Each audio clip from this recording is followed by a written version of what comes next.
Olá, galerinha, vamos lá para mais dicas de história para você se dar bem no Enem e melhorar a sua nota na prova de Ciências Humanas.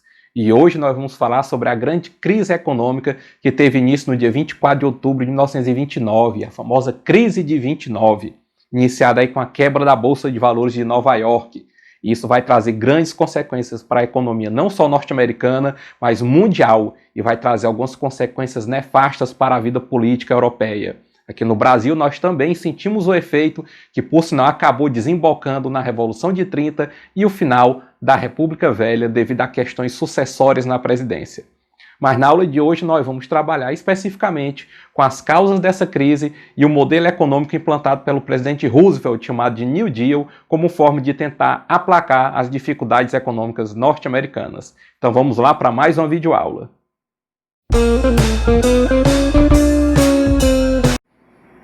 Então vamos lá para a nossa aula de hoje sobre a crise de 1929. Lembrando sempre que essa aula faz parte do programa Você em Casa e o IFP em Movimento, onde não só eu, mas outros colegas professores do IFP vêm produzindo materiais didáticos e lúdicos para que você não fique tão só nesse momento de pandemia. E o nosso tema de hoje, que é a crise de 29, eu quero iniciar dizendo para vocês que essa crise ela não veio só mexer com a economia, ela veio solapar, ela veio a minar um modo de vida, um modelo de vida norte-americano, o American Way of Life. Como é que esse modelo tinha sido construído? Vejamos, depois da Primeira Guerra Mundial, os Estados Unidos saiu como um grande vencedor, porque os parques industriais europeus estavam destruídos pela guerra. Essas nações tinham acumulado muitas dívidas. Já os Estados Unidos, durante a guerra, teve muito lucro vendendo mercadorias para os europeus. Termina a guerra, o Parque Industrial norte-americano, não sofreu perdas porque não teve ataques em seu território. Resultado, a produção norte-americana conseguia continuar crescendo. E aí vem as facilidades econômicas de crédito fácil e juros baixos. E isso vai montar o que nós chamamos de American Way of Life, também representado nessa imagem, onde você vê uma grande quantidade de mercadorias cercando essa família. E esse modo de vida norte-americano é baseado nessa alegria pelo consumo. O consumismo exacerbado eleva a alegria dessa população, que vê na compra, no poder aquisitivo, o sucesso de vida. E aí vem a crise de 29 para solapar essa tendência, esse modelo de vida que tanto trazia alegria para esse povo norte-americano. Então nós vamos agora entender, a partir dessa reflexão inicial, como foi que se origina essa crise que acabou quebrando a American Way of Life e trazendo consequências aí para todo o continente americano, se expandindo pelo europeu e chegando aqui no Brasil. Bom, primeiro vamos ver aí o contexto da crise. Observe. O Woodrow Wilson foi o último presidente democrata até a crise de estourar, certo? O que nós tinha sido uma sucessão de governos republicanos. E esses governos republicanos baseavam seu pensamento no liberalismo econômico. Como você pode ver, eles são defensores do liberalismo econômico, que é a liberdade da economia sem a interferência do Estado. O Estado deve ser mínimo. Mas aí você pode observar logo de cara, quando você vê nosso esquema aqui, que há uma contradição muito grande. Porque como é que eu prego o liberalismo econômico, a liberdade comercial de mercadorias transitarem mais livremente possíveis, e eu acabo praticando uma política de isolacionismo? Pois é, esse já é um grande problema, né? Então o que basicamente acontecia era uma defesa da liberdade econômica, do liberalismo econômico, para as mercadorias norte-americanas correrem dentro do seu próprio território. Enquanto isso, os Estados Unidos vêm pregando uma política de se isolar do continente europeu, principalmente do continente europeu, vendo ele como um continente meio que problemático devido à guerra. E aí os Estados Unidos vai dificultar a entrada de mercadorias europeias em seu território, criando uma política mesmo de protecionismo. Isso é um problema, porque do outro lado também o continente europeu vai começar a, em retaliação, praticar protecionismo, criando aí algumas barreiras comerciais com os Estados Unidos. E para os americanos, isso era justificado pela doutrina Monroe. Vamos ver aqui um pouco mais sobre a doutrina Monroe. A doutrina Monroe é a América para os americanos, né? Criada aqui pelo presidente James Monroe. A América para os americanos surge essa ideia no momento em que os europeus estão se preparando para se lançarem na conquista do continente africano e posteriormente asiático no período do imperialismo. E aí James Monroe acaba criando uma política onde ele determina que a América, o continente americano, norte, central e sul, acabam sendo uma zona de influência norte-americana. E aí, como você pode ver muito bem nessa charge, você vê o Tio Sam demarcando aí uma linha divisória, separando o Tio Sam do que ele está representando na charge. Seria um alemão e um inglês. Mais gordinho aí, mais fofinho, rapaz. Mostrando que os americanos estão se separando do continente europeu. Então, a América é uma área de influência norte-americana. E aí isso vai fortalecer o pensamento do isolacionismo desses governos republicanos, porque entende que a América é a área de influência norte-americana, tentando se afastar o máximo possível dos europeus. E aí você vai somando a esses fatores que nós vamos ter uma crise de superprodução. Mas como essa crise de superprodução? Nós temos uma produção que ultrapassa o valor recebido em salário pelos trabalhadores, o que dificulta o poder aquisitivo. Então eu tenho produção, mas eu não tenho salário suficiente para comprar o que está sendo produzido. E aí você soma isso ao isolacionismo que está sendo praticado. O consumo está diminuindo dentro do próprio Estados Unidos da América e está também diminuindo no continente, para o continente europeu. Resultado, esses produtos vão começar a ficar encalhados. E aí nós vamos chegar ao último ponto dessas causas, que é a especulação financeira. Como eu tinha dito na abertura desse vídeo, nós tínhamos aí um crédito facilitado e juros baixos. Esses juros baixos com créditos facilitados levaram o povo norte-americano a trabalhar muito com a especulação financeira nas bolsas de valores, principalmente a Bolsa de Valores de Nova York, na famosa Wall Street. Porque havia esse sonho norte-americano de você no jogo de ações comprando barato e vendendo na alta iria acabar enriquecendo. Então existia muito dinheiro rodando dentro da bolsa em ações, porque ele basicamente, fisicamente, estava, nem sequer muitas vezes existia. O que existia era essa valorização. A ação hoje vale $100, amanhã ela pode valer 10, aí você perdeu muito, vai à falência.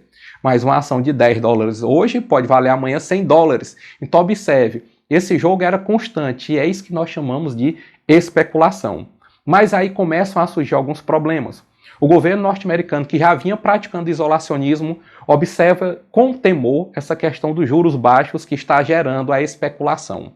Resultado, toma uma medida que acabou sendo meio que um tiro no pé, certo? Que foi aumentar algumas taxas de juros, o que dificultou a compra e venda de ações.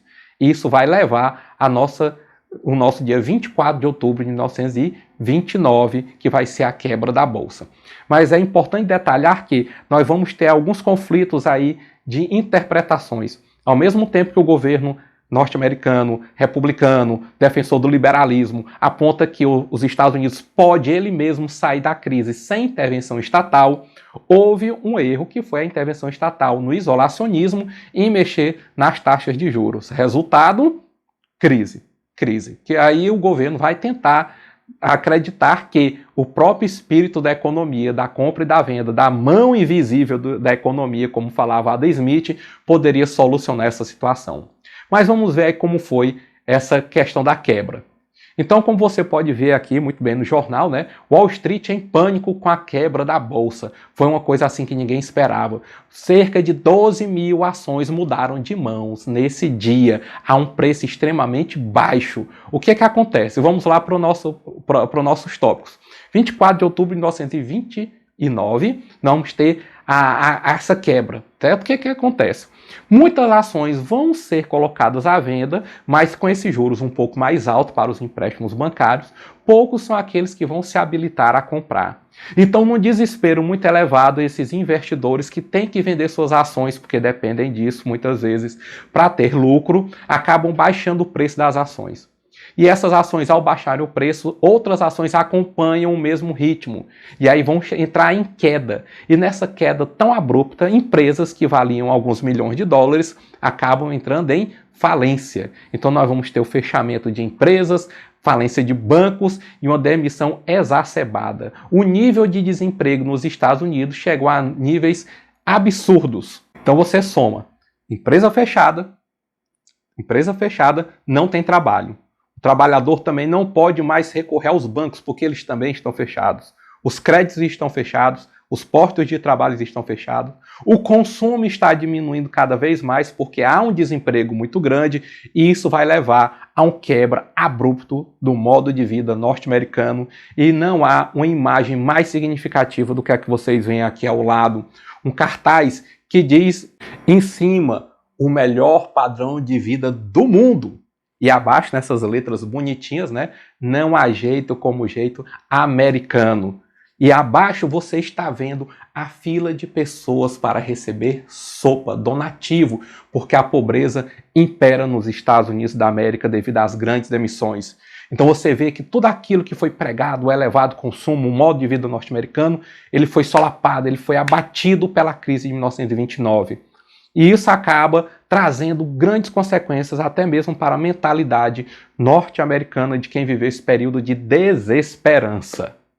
E é nesse momento de desesperança que os republicanos vão perder a eleição de 1932 para o candidato do Partido Democrata, que era o Franklin Delano Roosevelt, que vinha fazendo seu discurso com base num plano que seria o New Deal, um plano de intervenção estatal na economia com base nas ideias do economista John Maynard Keynes. Eu vinha propondo aí a baixa de juros, vinha propondo a grande quantidade de obras que deveriam ser incentivadas pelo governo para que isso pudesse gerar renda ao trabalhador e poder voltar a movimentar a economia. Esse plano, por sinal, vai ser aplicado e vai conseguir alguns efeitos positivos para a economia norte-americana, tirando-a inicialmente desse processo tão complicado que era a crise de 30.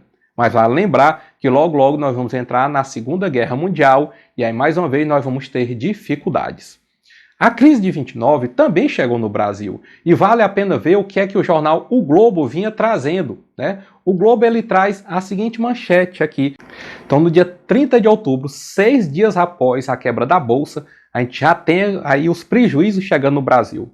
A capa do jornal O Globo traz um detalhe que é o que nós vamos ver agora, que diz o seguinte: entre as esperanças e os paliativos, o que houve desde cedo no Centro de Comércio de Café e na praça. Como se calculam os fabulosos prejuízos da retenção dos estoques em face da baixa? O café, que era o nosso principal produto, entrou numa baixa ainda maior. Nós aqui vivíamos realmente assim muito pesado, uma crise de superprodução. E uma das mercadorias que mais sofreu com a crise foi o café, que aí a compra dele diminuiu bastante. E essa compra junta-se aí uma crise política que vai trazer a seguinte manchete, que é a manchete principal, que está lá em cima, que fala: a nação comprimida na sua liberdade e asfixiada no seu comércio pede agora julgar a melhor das responsabilidades do senhor Washington Luiz, então presidente do Brasil, cujos caprichos desencadearam a maior crise política que é a da atual sucessão, e do senhor Júlio Prestes, a quem se deve a maior crise comercial, que é a do café. Então, a crise de 29 chega dentro de uma crise política no Brasil, somando-se aí grandes dificuldades para a distribuição deste café para o mundo, o que vai gerar para nós aqui a queda da República Velha. Essa crise econômica tão forte também acabou levando ainda mais dificuldades econômicas para a Europa e vai fortalecer o pensamento fascista e nazista. Péssimo pensamento, mas foi fortalecido aí pelas dificuldades econômicas, né, que essas nações europeias vão buscar culpados para essa grande crise e acaba deslocando a culpa para grupos minoritários. Já os Estados Unidos vai viver suas dificuldades, vai conseguir algum sucesso aí com o New Deal, mas posteriormente vai repensar mais uma vez nas suas práticas econômicas. E assim nós chegamos ao término de mais uma aula. E eu convido vocês a não se esquecerem de se inscrever no canal para que possam ter acesso aos materiais que nós estamos colocando. E vale também salientar que é importante seguir as redes sociais, não só as minhas, mas também a do IFP Campus Paulistana, para que você esteja sempre atento e possa receber as notificações dos vídeos novos do programa Você em Casa e o IFP em Movimento. E no mais, desejo a todos bons estudos e boa sorte. Até mais!